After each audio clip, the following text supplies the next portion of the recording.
You're welcome. Thanks for joining on this edition. We are coming to you live from our studios in Kokomlemle on digital TV and DSTV channel 421, Go TV channel 144. The details now. The special prosecutor Martin Amidu says his office never started investigations into allegations made against the former Public Procurement Authority boss in the Contracts for Sale documentary. The special prosecutor says this is due to the attitude of investigators who are looking into ongoing procurement malpractices at the PPA even before the president referred the matter to him. President Akufo-Addo referred the corruption aspect of the JoyNews documentary that busted the former PPA CEO for alleged sale of contracts to the special prosecutor, while the conflict of interest angle was referred to Shraj. Shraj has since completed its work, triggering criticisms against the special prosecutor for slow pace of work. Mr. Amidu says his acting head of investigations and case officer appear compromised and are delaying work on key corruption issues. He's been offering some explanations, and I'll be giving you more details of this as my colleague Winston Amwang joins us to share details of the updates from the special prosecutor.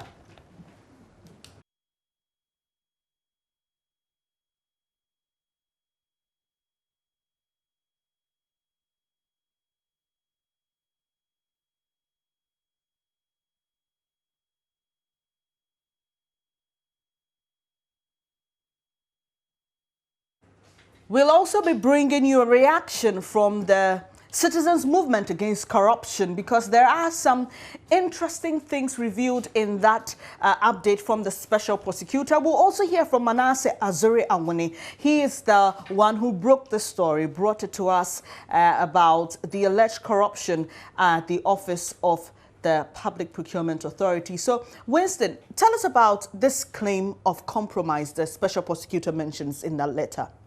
Well, so Mr. Martin Amidu says that, when the case was referred to him, he actually indicated to the office of the president that he had been also monitoring the situation. He called Manasseh Azuri-Awuni and told him how he had been collaborating with the Auditor General on this particular issue while commending him for the work.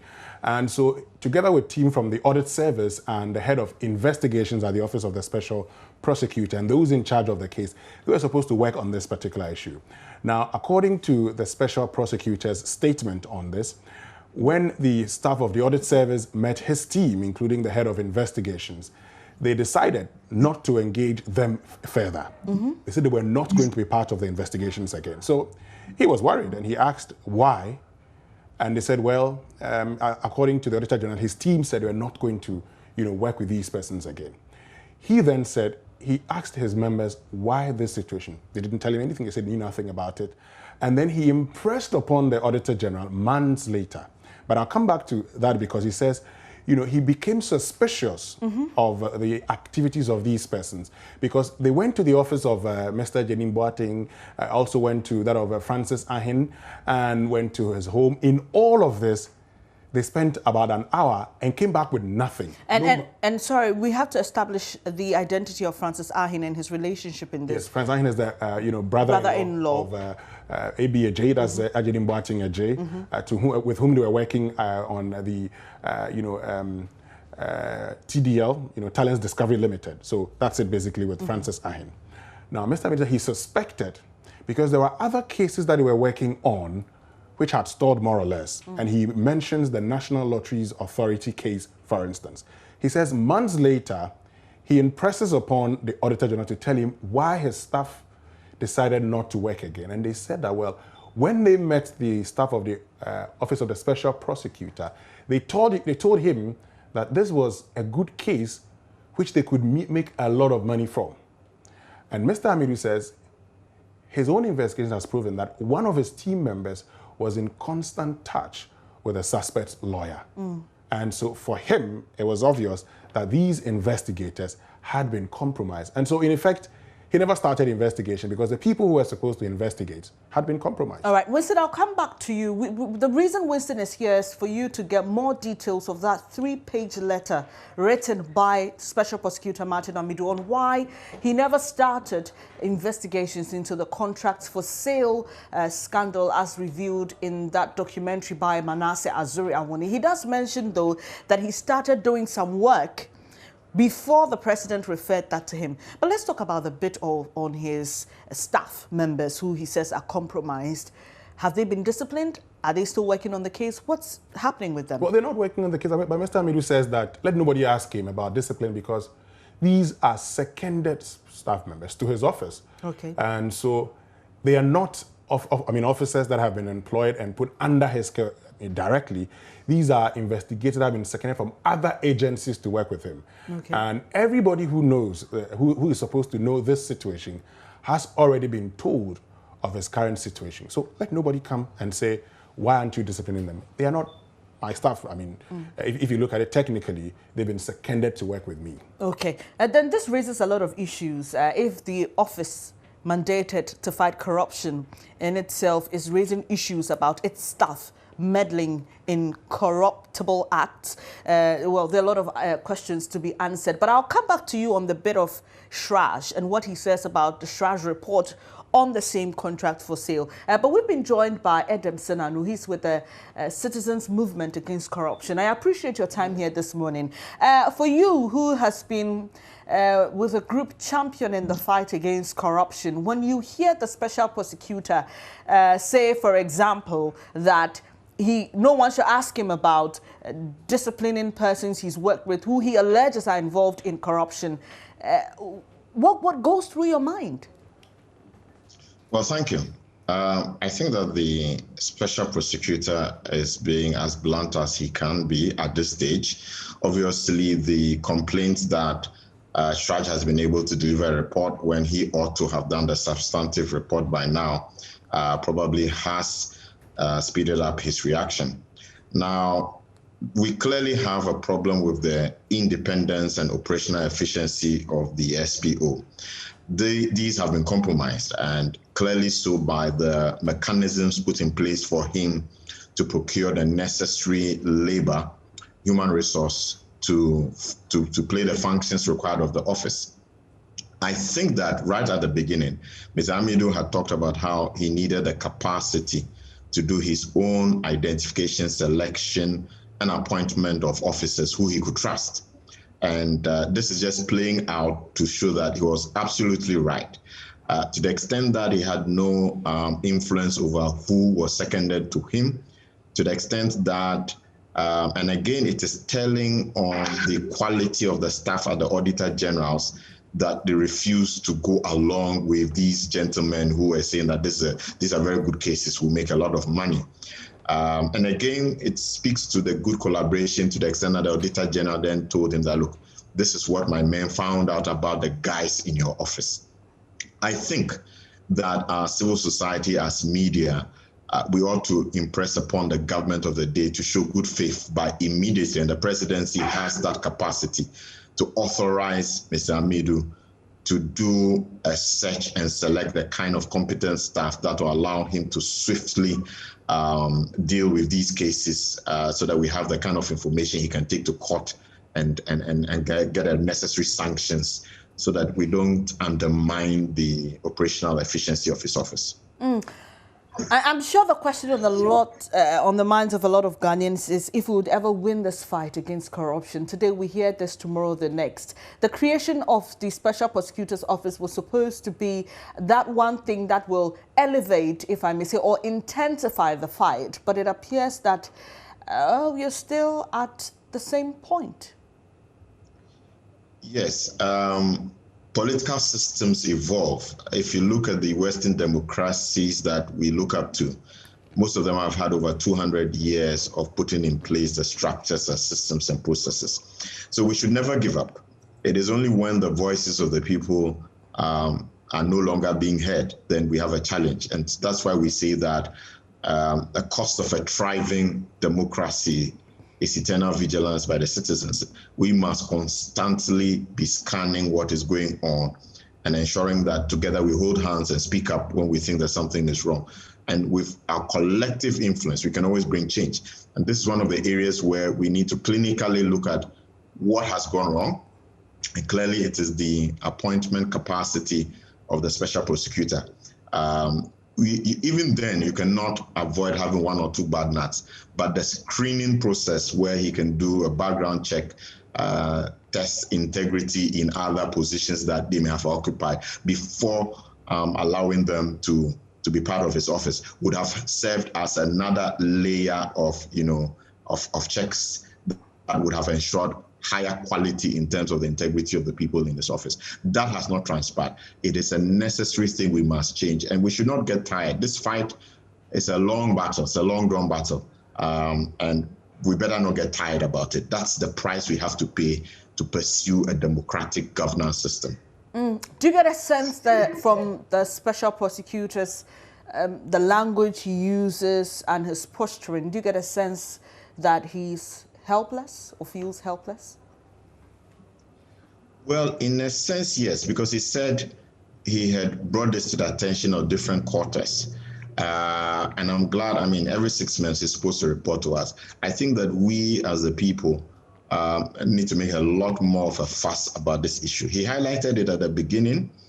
He indicates he's written to the board, that is the board chair, and in other documents, the Japar report, he talked about it again. I think he's just saying that, you know what, I've been trying to engage around this issue and bring to the attention of the necessary authorities that you've got to do something about the people seconded to me. I need to have people I can trust, people who have integrity. Yes, you are right, and it's up to us, the rest of Ghana, to ensure that he gets what he needs. In fact, it's a standard thing that employers must provide the tools and the support that an employee needs to be able to perform. And I think in this context, we are not doing enough, at least in this regard, to make sure that he delivers on his mandate. Mr. Senator, I'll come back to you when we're wrapping up the conversation. Let me come back to Deputy Head of our Political Desk, Winston Amwa. Back to that statement or that update from the Special Prosecutor. He comments on the Shraj report. What does he say? Well, he says that Shraj has done a good job. He commends them for the work they have done, except that in his view, they get his bank statements and total amounts wrong. He doesn't state how Shraj gets it wrong, but if you look at the Shraj report, you can make the deduction of 14.8 million cedis in his account.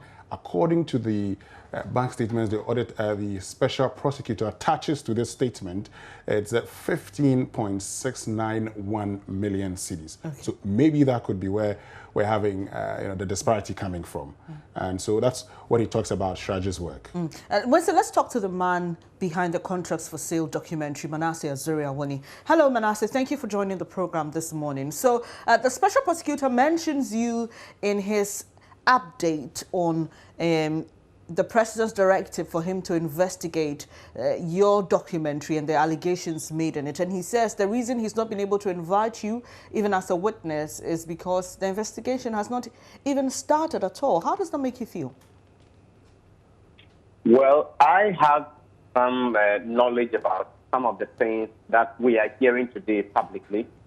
And I'm really not surprised that this is happening because the Office of the Special Prosecutor, in my view, has not lived up to its bidding, and the reasons, some of which are there. But generally, there are two parts.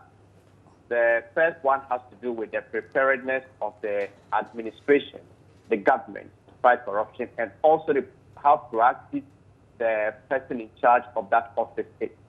And from both angles, I think they fall short of the right standard needed to have put into practice the very things they want to do. So I'm really not surprised, but it is also disheartening that after 1 year, it took about 2 months to do this investigation.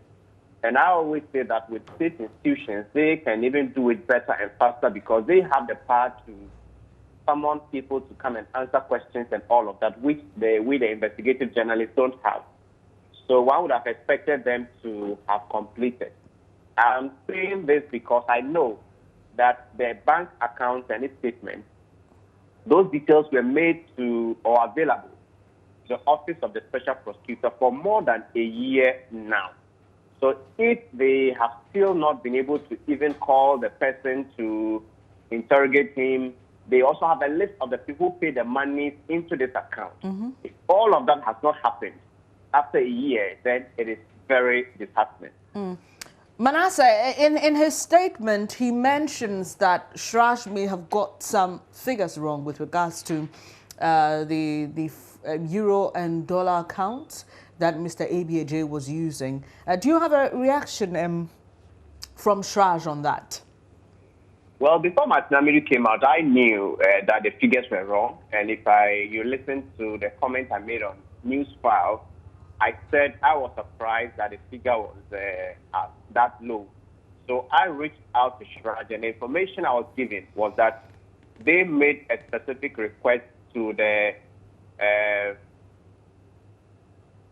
office that is in charge of this Financial Intelligence Center to give them specific information that auspicious payments that were made into the account. So this is what they got from the Financial Intelligence Center.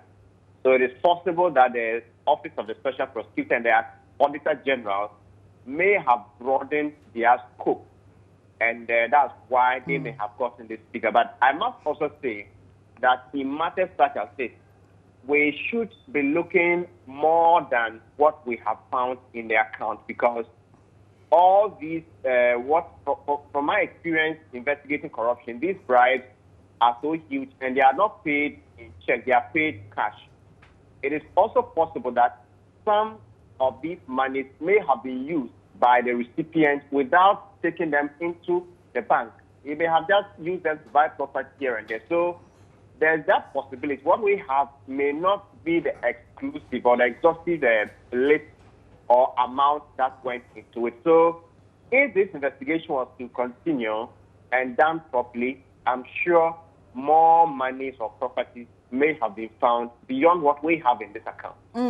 Finally, before you go, Manasseh, you talk about the fact that this has been 1 year coming, and it's quite disappointing for you that we're still at this stage with this case. But there are many other investigations you've conducted, and there seems to be no punishment for offenders or even no case heard at all. What keeps you moving? What keeps inspiring you to keep doing what you do? You've done one recently on the FDA. Well, my duty as a journalist is to shine the light on the things that are not right, with the hope that they will be corrected. If you look at the Constitution, it says we should hold the government accountable to the people. So I'm supposed to do my part, which I consider a calling. I must say it takes a lot of pains to do this work. You just heard that the prosecutors or investigators have been compromised. I tell you, these people who are engaged in this have so much money that they can afford to pay anything. If somebody is keeping about 41 million cedis, they can equally use 5 or 6 million cedis to bribe somebody to get off their back so that they can continue to even make more. So if you decide to turn your back to all these inducements, put yourself and your family at risk, and then you finally bring out the facts, and then those who are supposed to act on it don't do it, it can be really, really, really saddening. But I take solace in the fact that the exposure alone gives some level of action or effect and deterrence, because not everybody would want to be in the shoes of Mr. ABAJ as we speak now. Not everybody would want to be in the shoes of the FDA lawyer as we speak now. And perhaps not everybody would want to be in the shoes of Just Bond, because this was a person who was considered whatever. But with time, there are people who are getting to know how they make their money. So I think the exposure alone would, it may not yield the needed results, but to some extent, somebody somewhere would look at it and say, well, if I don't want to get myself exposed one day like this, then let me do my things right. So I don't think this should let us lose hope, because if we are exposing all of this rot and the corruption is still happening, the question is, what would happen if we decide to keep quiet? All right. Manasseh, I appreciate your time this morning. Manasseh Azuri-Awuni is a freelance journalist. You heard him there speaking about his work in the country relating to corruption. Let me come to you as we wrap up this conversation, Mr. Senanu. So you heard Manasseh there talk about the fact that he's aware the special prosecutor had details of Mr. ABAJ's bank account as far back as a year ago. It appears that the Shraj report and recent discussions within the media space about it may have compelled the special prosecutor to come out with this statement. Do you think he has been slow in updating us? Should this have come earlier? Or is there another way he could have gone around this in making sure that the investigation was done and done well?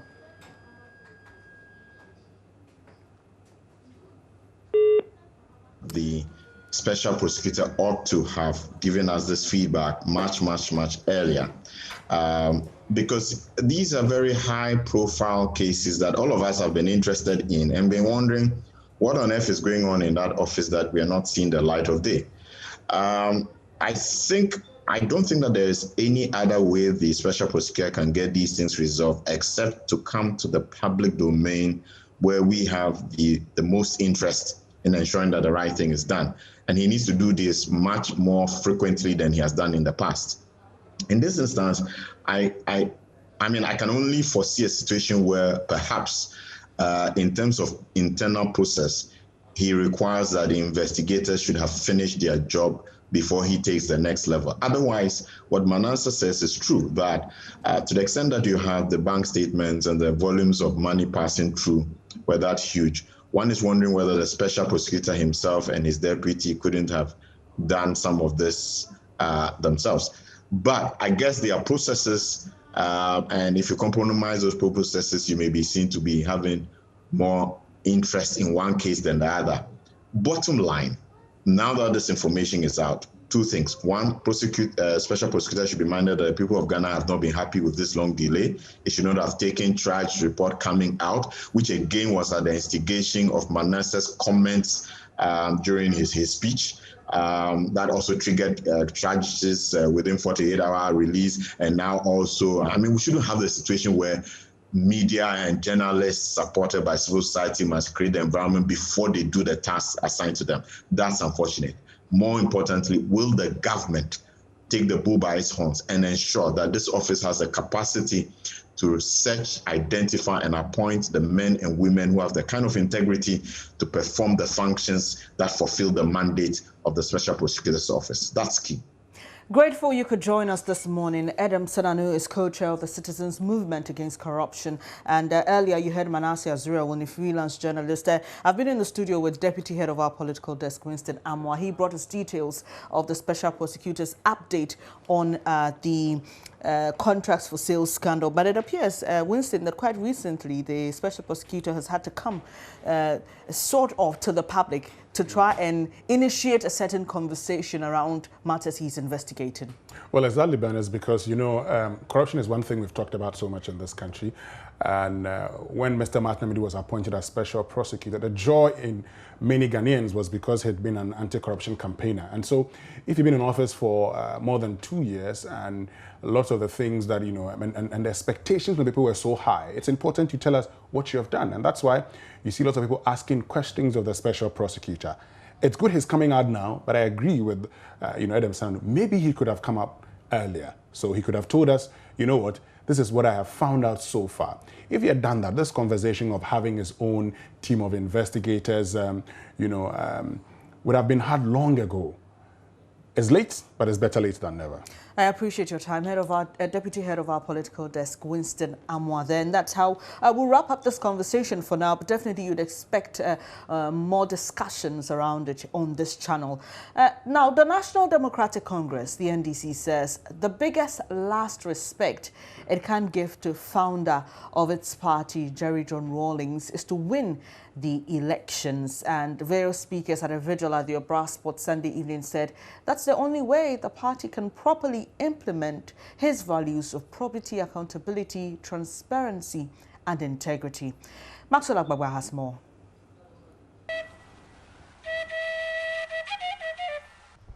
Many of the party supporters became emotional as the flute was played. It was a mix of bobobo, solemn music, interspersed with speeches from some top officials of the party. Chairman of the NDC, Samuel Ofuswampofu, says the best gift the party can give to its founder is by winning the 2020 elections. There is only one thing I ask of you. Let's close our ranks. Let's come together. Let's actively participate in this rescue mission to rescue Ghana. Focus on the election because we need to win this election.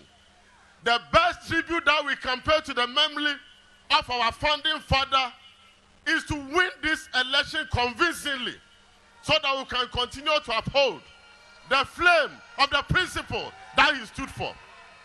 General Secretary of the party, Johnson Esiedun Ketia, believes that is the only way Jerry Rawlings's legacies can live on.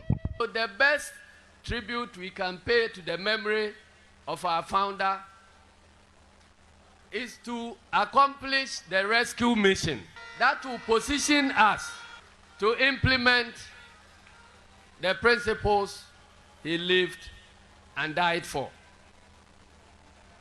He taught us that in every struggle, when comrades fall, we walk over their bodies to ensure that the mission is accomplished before we come to count the dead. We are to cut in regular transmission to take you live to the conference center. We understand the NDC's flag bearer, John Dramani Mahama, is going to sign the Book of Condolence. I beg your pardon, rather at cantonments, and let's bring you the live feed.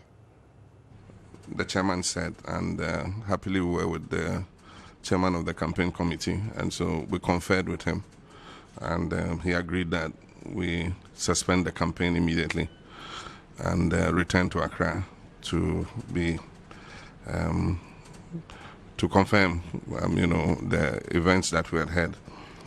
I decided that we meet as a political committee first to get an update on the sad events of yesterday, and secondly to discuss how the party.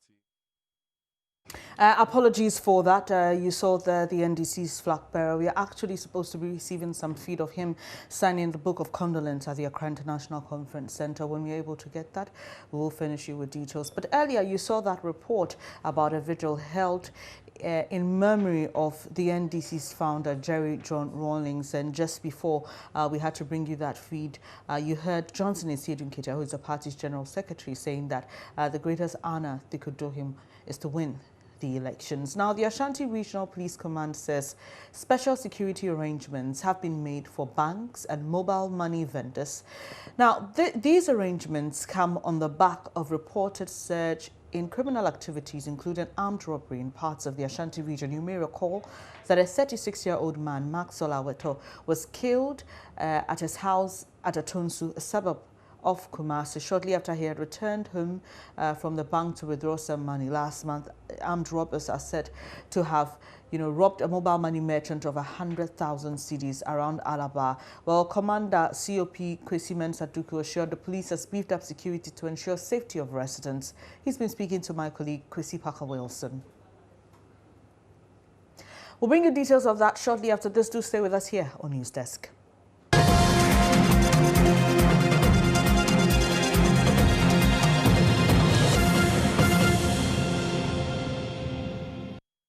Thank you for staying here on News Desk with me, Bernice Abubeidulansa. The Multimedia Group once again underlined its credentials as the most authoritative media organization in Ghana after winning 4 prestigious awards at the 31st CIMG National Marketing Performance Awards. Themed Marketing in a Disruptive Era, the event awarded businesses and some personalities who've adapted their approach and maintained standards of excellence regardless of the COVID-19 pandemic. While the Multimedia Group was adjudged Media Organization of the Year, Joy FM's Breakfast Show, the Super Morning Show, emerged Radio Program of the Year, and the company's website, myjoyonline.com, also received Digital Media of the Year and New Media Campaign Awards. There's more in this report by Joy Businesses' Bismarck Ousa. Congratulations to the Multimedia Group for picking up the Media Organization of the Year 2019. While the Multimedia Group was adjudged the Media Organization of the Year 2019, Joy FM's breakfast show, the Super Morning Show, emerged the Radio Program of the Year. And the company's website, myjoyonline.com, also received the Digital Media of the Year and also the New Media Commercial Awards. Speaking to Joy Business, host of the Super Morning Show on Joy 99.7 FM, Kojo Yankson said the recognition underlines the Multimedia Group's credentials as the most authoritative media organization in Ghana. It's simply the result of hard work. You know, multimedia has really risen to the challenge over the past few years. You know, as competition has got stronger, it has become more and more important for us, the leaders, to up our game and keep our heads up and above the competition. And a night like this, where we have picked up 4 awards, is just demonstration that indeed we are still keeping our stamp on the industry, and multimedia remains the leader. Long may we do so. Kojo Yankson also assured the general public of a fair and credible coverage of the upcoming presidential and parliamentary elections. We've already laid out a plan for 2021, which is going to blow the minds of our audience, starting, of course, with the elections. Nobody covers elections better than multimedia. The election headquarters has been underway for some time. We're about to kick things into gear and cover elections this year like it has never been seen before. On his part, National President of the CIMG, Dr. Daniel Kasati, warned the business community against unauthorized award schemes. We wish to bring to the attention of said bodies that with the passage of the Chartered Institute of Marketing Ghana law, they require the express approval of the CIMG as the sole professional body mandated by law to set standards and regulate marketing practice before conducting such awards. We also caution potential awardees of such illegitimate awards to always conduct the needed due diligence before accepting such awards. Speaking on the theme Marketing in a Disruptive Era, special guest of honor at the event, Professor Noel Tego, admonished businesses to see opportunities in disruptions such as the COVID-19 pandemic. To survive, you need resilience. To revive, you need agility. And to thrive, you need to be innovative in the kind of things that you do. And the fact that you can be viable is because disruption presents you with opportunities. And you've got to be able to see those opportunities and work through those opportunities.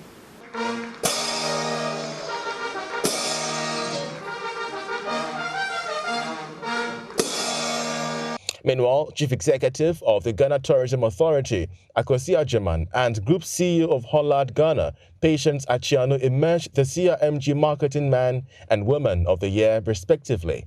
In all, about 48 awards were presented. Bismarck Awuse's report for Joy Business. Well, that's not all. Investigative journalist Kwete Nate backed Journalist of the Year at the 2nd edition of the Ghana Cocoa Awards. The ceremony sought to recognize concerted efforts by individuals and organizations in making the cocoa industry robust. And JoyNews' documentary Grounded Wheels, produced by freelance journalist Manasseh Azuriawuni, who was at the time with us here at JoyNews, won the Best Report for the Anti-Corruption category at the 2020 West African Media Excellence and Conference Awards. Manasseh Azuriawuni was also crowned Best Journalist for West Africa at the ceremony held on Saturday night. There's more in the following report. 740 entries came from 13 West African countries, and the judges from Kenya, Zimbabwe, Liberia, Senegal, and Cote d'Ivoire settled on the JoyNews investigative documentary Grounded Wheels as the best report in the anti-corruption category. The documentary uncovered how vehicles imported by the government of Ghana were abandoned because of various procurement infractions and overpricing. Producer of the documentary, Manasseh Azuriawuni, worked at the Multimedia Group at the time. I looked at the Ayalolo buses, I looked at the local government vehicles that were brought in the Rawlings era, I also looked at the ambulances and also mass log procurement. So I delved deep, and before I realized, every one of them had procurement issues, and the vehicles were abandoned for quite a long time. So it was just to highlight how we waste money in this country, whilst also drawing attention to some of the very basic needs. 3 other Ghanaians were finalists for the 2020 edition of the awards. They are JoyNews Solomon Jojo Kobna and Beryl Ernestina Richter, as well as TV3's Ajua Adobia Owusu. JoyNews documentary on cerebral palsy, produced by Beryl Ernestina Richter, was nominated for the health category. I feel so humbled in the first place because just within these few years, 3 to 4 years, to have gained this back-to-back nomination, then I think it's as a result of hard work and also teamwork at JoyNews, because everybody played a role: editors, cameramen, drivers, everybody. I want to first of all thank God for bringing me this far, because it's not been easy going to the homes of these parents who have children with special needs, especially cerebral palsy. And I thank God for bringing me this far, and also to my family. They've always had my back. Meanwhile, Executive Director of Media Foundation for West Africa, Suleiman Ibrahima, underscored the crucial role played by the media in these challenging times. Journalists continued and still continue to play the critical roles they have played in combating the pandemic, not because they are immune to the virus. Indeed, as we all do know, several journalists have gotten infected and many have died. Journalists stayed on the front lines because they had to remain loyal to their calling and committed to serving the public interest. The 4th edition of Womeka Awards was used to celebrate 20 outstanding journalists across West Africa. The winners were presented with plaques, certificates, and cash prizes. They would enjoy training opportunities from the Media Foundation for West Africa, organizers of the award.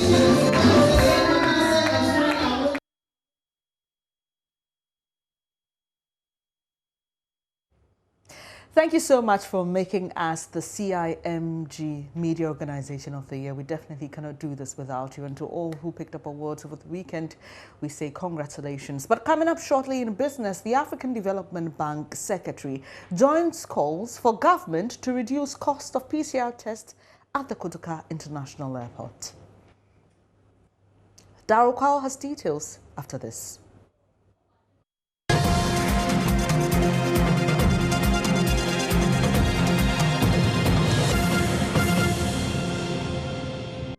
Hi, good morning. Welcome to Business. My name is Daryl Kwao. The Secretary General of the African Development Bank, Professor Vincent Mihiel, has advised government to reconsider the $150 charge for COVID-19 PCR tests at the Kotoka International Airport. According to him, the cost of testing is exorbitant and has the potential to affect free movement, which is paramount for the integration of the continent. Professor Mihiel made the call in a meeting with the Finance Minister. He used the occasion to describe his ordeal at the airport upon entry into the country in the company of some other team members of the African Development Bank. Is integrate Africa. Oh, of course. What more can you say about integration? The African Continental Free Trade Area is in Ghana, the headquarters. Of course, that is one aspect, Africa trading with itself. The other aspects are a lot of things, including the free movement. In fact, Honorable Minister, that brings me to my encounter at the airport that I have to pay $150 to do a COVID test. It was scary for me as I came through, and I said, that's really going to hamper a lot of free movement. It's very exorbitant, if you ask me. I just came from South Africa where I did a COVID test of less than $10. And so I really wonder what that means for, I have a family of 7. So if we're coming to Ghana, each and every one of us will pay $150. I'm not sure that I want to come, but I love Ghana so much that I want to come. So something needs to be done. I saw the bank officials really setting up a bank counter, and I'm wondering, is this a bank or is this an airport? Now, the Association of Ghana Industries is calling for a reduction in the policy rate, the rate at which Bank of Ghana lends to commercial banks. The policy rate presently stands at 14.5%. Vice President of the association in charge of small-scale businesses, Humphrey Ayim-Dake, says a cut in the policy rate to a single digit will enable SMEs compete fairly with their counterparts when the African Continental Free Trade takes off in January next year. Building capacity is the most crucial issue, and therefore we urge the governor that regarding the financial reforms that had taken place recently, it's our wish to see the policy rates dropping to a single digit so that we can compete fairly with the Francophone countries who are neighbors, as well as the European countries. That becomes the basis of cost of funding being reasonable for the SMEs to build on their capacity and their managerial capacity. It's quite exciting to see what government is doing regarding converting the NBSSI to an enterprise authority so as to leash out managerial support to SMEs. So the horizon looks promising. Yes, we're going through a trial period because of the COVID.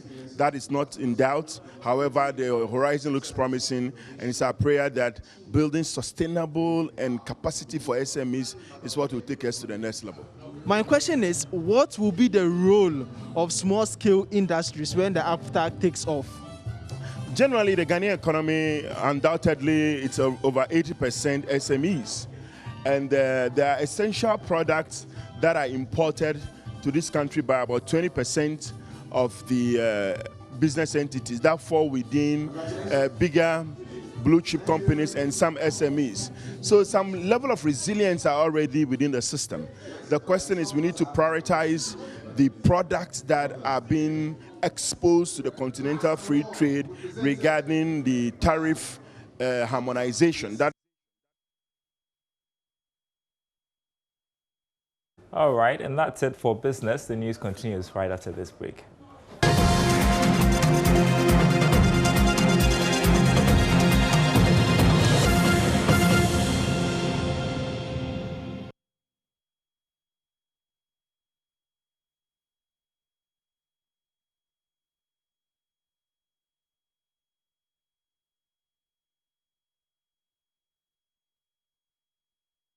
Thank you for staying here on News Desk. Let's now take you live to the Accra International Conference Center.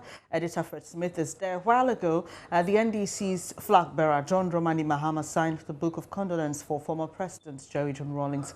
Hello, Fred. What can you report?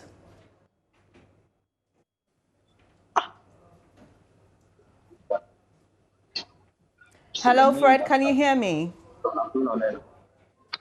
Hello, Fred. Yes, I can hear you. Right. What can you report from the Accra International Conference Center? Well, the book of condolence opened here at the Accra International Conference Center at 9 a.m. today, and we had this Parliament come to sign. Also had the Chief Justice also come to sign, and other members of the judiciary coming here to sign. The last person to sign before this time, NDC national candidate John Dramani Mahama, so worked with Rawlings during his time as president. Mahama was Deputy Communications Minister under Mr. So he's come to sign a condolence. He did not make any comments, signing exchange the pleasantries. Well, Fred, it's quite difficult to hear what you're saying. The line keeps breaking. But if I heard you clearly, you run us through a list of persons who've signed the Book of Condolence since it opened at 9 a.m. today. You mentioned the Chief Justice. I think you mentioned Speaker of Parliament and the NDC's John Dramani Mahama. I would have to leave it here while we try and get a better connection with you, hopefully in subsequent bulletins. But that's JoyNews editor Fred Smith bringing us up to speed, even as the country continues the 7 days set aside to mourn former President Jerry John Rawlings. We've got sports in a bit. Thank you for joining the show and for staying on. It's now time for Sports with George Addo Jr. You know, I always love it when I have to talk sports with George. It's been an interesting weekend, George. Very good weekend, I should say. The Ghana Premier League started and we've been, around the grounds to find out just how the teams were going. Very important for us was the game involving Adriana Stars and Hasselhoek. Well, that didn't come on because of outstanding COVID-19 issues, but we saw some games. Kumasi Asante Kotoko last night drew 1-1 with Techiman 11 Wonders. And the coach of Techiman 11 Wonders said they actually got won by 5-0. He's not showing any respect to Kumasi Asante Kotoko there. The rest of the games ended in the draw, basically. The only win was the game involving Wafa and Ken Faisal. But we've got predictions from the team. So I'll just go through with you the predictions from the Joy Sports team. Who are we starting with? Okay. Muftau. So we asked our team members to put together their top 6. Muftau Nabila says Asante Kotoko will finish first. Adriana Stars will finish second. Fourth? Mediama third, Hasselhoek fourth. Ashanti Gold fifth, and Dreams FC sixth. Anyway, fourth, if this was an English Premier League, to play in Champions League. Top 4. So top 4 is not bad. Hasselhoek fans will find him. Let's see the next one. Joy Sports team, next one. Next slide. Who is that? Okay, that's Bill Ishan. These days he's been connecting with us from Obuasi. He says Asante Kotoko will be first. Adriana Stars second. Hey. Legon City third. Wow. Wow. Hasselhoek fourth. Ashanti Gold fifth. And Mediama SC sit. Let's go to the next Joy Sports team member, Oreku Ampofu. Okay. Mediama first. Hey. Asante Kotoko second. Adriana Stars third. Dreams FC fourth. Ashanti Gold fifth. Hasselhoek sixth. Are you kidding me? Next one. Well, we'll bring more. Yeah, I know that. You've not seen mine. You've seen Gary's. We will see all of that. But on what basis do you guys make these predictions? No, everybody has his own ideas. Okay. On the locker room, we'll be doing analysis on where of that went. Yeah, because there's more. This is nuts. Yeah. Asante Kotoko first, Mediama second. Where's Asante Kotoko bias? Hasselhoek third, Dreams FC fourth, Legon City's fifth, Ashanti Gold sixth. Let's move to the next one very quickly so we can finish it. Hans Mensah says Asante Kotoko first, Mediama SC second, Adriana, Hasselhoek, Ashanti Gold, Legon Cities. What have we got? Oh, we've done Muftau already. Okay, yeah. Let's see what. Let's move to the next one. Muftau, we've cleared. That's all you have. Oh wow, amazing. Whoa. Then you have to go on social media to look for my prediction and Gary's prediction. Okay, yeah, interesting one. No, you have to go and look for it. Okay, there you are, George Addo Jr. Yay, Hasselhoek number 1. So yes, Hasselhoek number 1. Asante Kotoko number 2. Adriana Stars number 3. Mediama number 4. Rekum Chelsea 5. Ashanti Gold 6. Do we have Gary's? Do you have Gary? Gary Al Smith. We don't have Gary Al Smith. Okie dokie. But Gary said Mediama will be first. He said Mediama will be first. Interesting, but it looks like there's an Asante Kotoko bias. I don't know why. We'll have to investigate that sometime in another bulletin. But I appreciate your time. You know, I always love talking sports with you, and we have more on social media. Definitely, yes. So you find the Joy Sports team on social media. On Instagram, they're everywhere. On Twitter, they are everywhere. And so are we, Joy News on TV, your most credible news source. Up next is Joy News Interactive with Mapito Sividi. But for my team and myself, it's goodbye for now. Do enjoy the rest of your day and stay with us here on the Joy News channel.